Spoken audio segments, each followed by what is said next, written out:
পুতিনের প্রস্তাব নাকচ করার ভয়াবহ ফল ভোগ করলেন জেলেনস্কি। রাশিয়ার ছোড়া শত শত ড্রোন ও ব্যালিস্টিক মিসাইল গিয়ে পড়ল ইউক্রেনের প্রাণকেন্দ্রে। মুহূর্তেই তছনছ ইউক্রেন সরকারের মন্ত্রিসভা ভবন। এই হামলার মাধ্যমে ফ্রান্স ও যুক্তরাজ্য সহ পশ্চিমা দেশগুলোকেও সতর্ক করলেন পুতিন। যুদ্ধবিরতি প্রসঙ্গে আলোচনার জন্য ইউক্রেনের প্রেসিডেন্ট ভলোদিমির জেলেনস্কিকে মস্কোতে ডেকেছিলেন রাশিয়ার প্রেসিডেন্ট ভ্লাদিমির পুতিন। কিন্তু পশ্চিমা দেশগুলোর কঠোর সমর্থনে নিজেকে রাশিয়ার চেয়েও কিছুটা শক্তিশালী ভাবা শুরু করেন জেলেনস্কি। তাই তো পুতিনের প্রস্তাব মুখের উপরই নাকচ করে দেন ইউক্রেনের প্রেসিডেন্ট।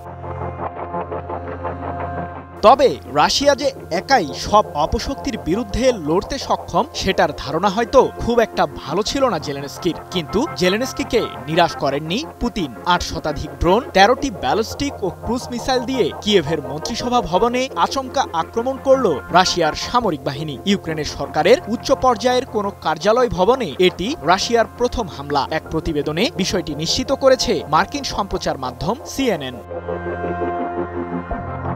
রাশিয়ার ক্ষেপণাস্ত্র হামলা থেকে কিয়েভকে রক্ষা করতে ইউক্রেনের রাজধানী জুড়ে কঠোর নিরাপত্তা বলয় প্রতিষ্ঠা করেন জেলেনস্কি। এই শহরের আনাচে কানাচে ছড়িয়ে ছিটিয়ে আছে যুক্তরাষ্ট্রের দেওয়া প্যাট্রিয়ট এয়ার ডিফেন্স সহ বিভিন্ন মডেলের আকাশ প্রতিরক্ষা ব্যবস্থা। তবে পুতিনের সামরিক বাহিনী এই কঠোর প্রতিরক্ষা বলয়কেও ভেদ করে হামলা চালাতে সফল হয়েছে। যদিও মস্কোর ছোড়া বেশিরভাগ ক্ষেপণাস্ত্রকে প্রতিহত করার দাবি করেছে কিয়েভ।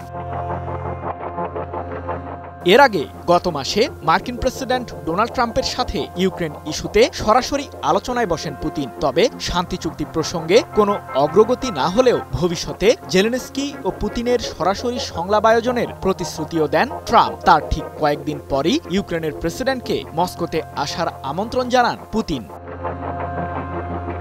রাশিয়ার প্রেসিডেন্টের দেওয়া সেই প্রস্তাব নাকচ করে জেলেনস্কি বলেন, আমি সন্ত্রাসীদের রাজধানীতে যেতে চাই না, কারণ তারা প্রতিদিনই ইউক্রেনে ক্ষেপণাস্ত্র হামলা ও গুলিবর্ষণ চালিয়ে যাচ্ছে। বরং পুতিন কিয়েভে আসতে পারেন।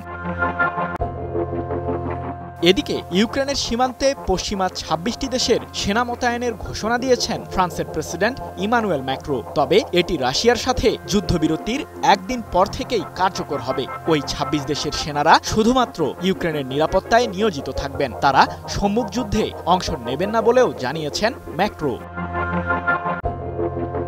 তবে ফ্রান্সের এই প্রস্তাবের কড়া সমালোচনা করেছেন রুশ প্রেসিডেন্ট পুতিন। বিষয়টিকে পশ্চিমা সামরিক সংস্থা ন্যাটোর সরাসরি হস্তক্ষেপের সাথেও তুলনা করেছেন তিনি। এছাড়াও ওই ২৬ দেশ ইউক্রেনে সেনা মোতায়েন করলে তাদেরকে বৈধ লক্ষ্যবস্তু বানিয়ে হামলা চালানোর হুমকিও দিয়েছেন রুশ প্রেসিডেন্ট।